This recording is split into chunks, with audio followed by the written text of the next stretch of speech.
ولو أن أهل الكتاب آمنوا واتقوا لكفرنا عنهم سيئاتهم ولأدخلناهم جنات النعيم.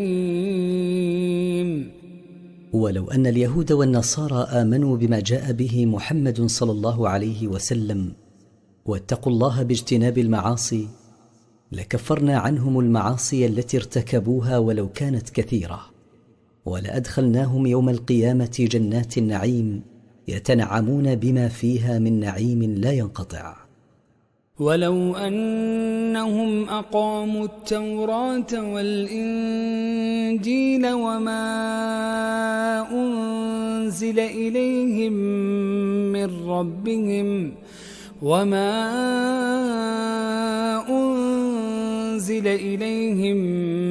من ربهم لأكلوا من فوقهم ومن تحت أرجلهم، منهم أمة مقتصدة وكثير منهم ساء ما يعملون. ولو أن اليهود عملوا بما في التوراة وأن النصارى عملوا بما في الإنجيل وعملوا جميعا بما أنزل عليهم من القرآن ليسرت لهم أسباب الرزق من إنزال المطر وإنبات الأرض، ومن أهل الكتاب المعتدل الثابت على الحق، والكثير منهم ساء عمله لعدم إيمانهم. يا أيها الرسول بلغ ما أنزل إليك من ربك، وإن لم تفعل فما بلغت رسالته، والله يعصمك من الناس، إن الله لا يهدي القوم الكافرين. يا أيها الرسول أخبر بما أنزل إليك من ربك كاملا، ولا تكتم منه شيئا، فإن كتمت منه شيئا فما أنت بمبلغ رسالة ربك. وقد بلغ رسول الله صلى الله عليه وسلم كل ما أمر بتبليغه، فمن زعم خلاف ذلك فقد أعظم الفرية على الله. والله يحميك من الناس بعد اليوم، فلا يستطيعون الوصول إليك بسوء، فما عليك إلا البلاغ، والله لا يوفق للرشد الكافرين الذين لا يريدون الهداية.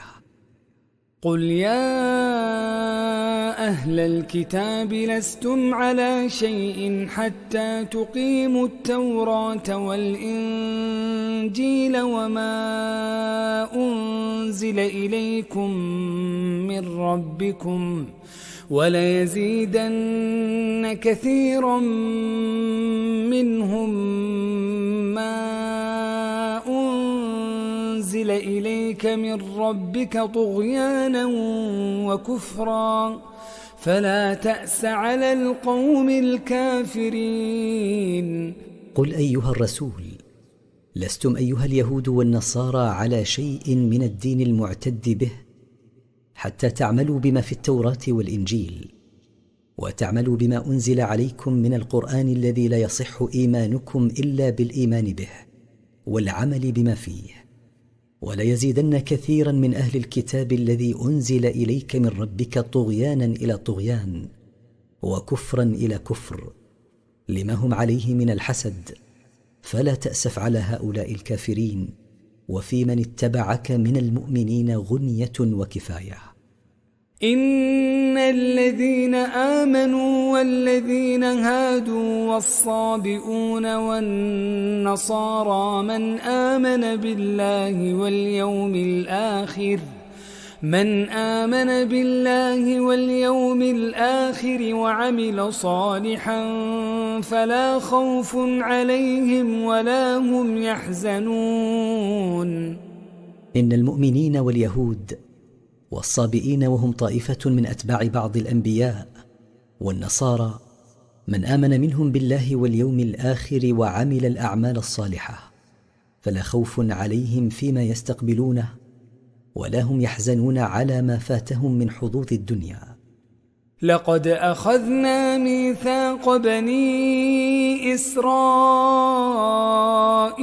وأرسلنا إليهم رسلا كلما جاءهم رسول بما لا تهوى أنفسهم فريقا كذبوا وفريقا يقتلون.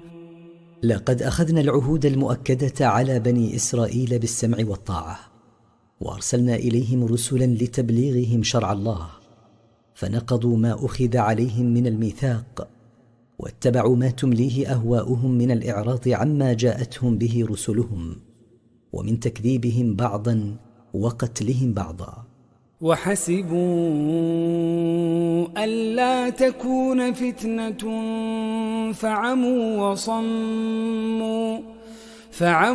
وصموا ثم تاب الله عليهم ثم عموا وصموا كثير منهم والله بصير بما يعملون.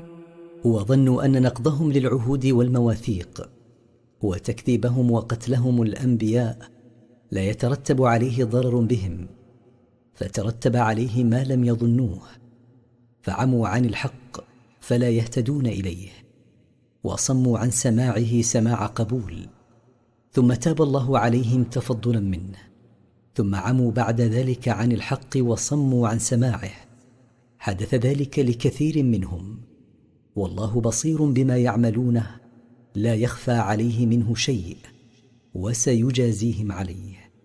لقد كفر الذين قالوا إن الله هو المسيح ابن مريم، وقال المسيح يا بني إسرائيل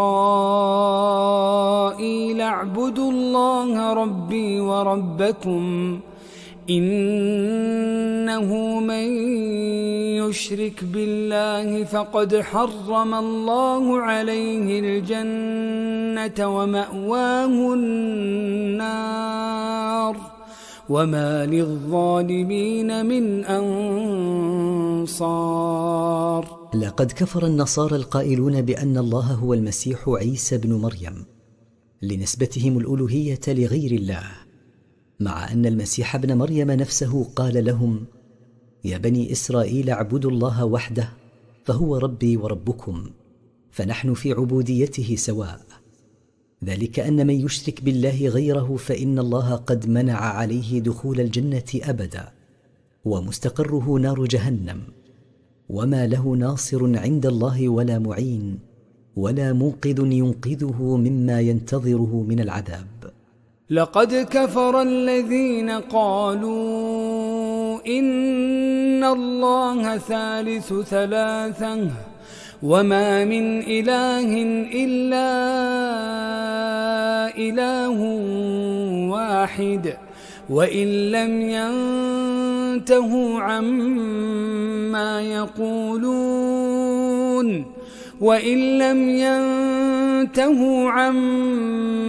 يقولون ليمسن الذين كفروا منهم عذاب أليم. لقد كفر النصارى القائلون إن الله مؤلف من ثلاثة، هم الأب والابن وروح القدس، تعالى الله عن قولهم علوا كبيرا، فليس الله بمتعدد، إنما هو إله واحد لا شريك له. وإن لم يكفوا عن هذه المقالة الشنيعة لينالنهم عذاب موجع. أفلا يتوبون إلى الله ويستغفرونه والله غفور رحيم. أفلا يرجع هؤلاء عن مقالتهم هذه تائبين إلى الله منها ويطلبون منه المغفرة على ما ارتكبوه من الشرك به؟ والله غفور لمن تاب من أي ذنب كان، ولو كان الذنب الكفر به، رحيم بالمؤمنين. ما المسيح ابن مريم إلا رسول قد خلت من قبله الرسل وأمه صديقة كانا يأكلان الطعام انظر كيف نبين لهم الآيات ثم انظر أنى يؤفكون.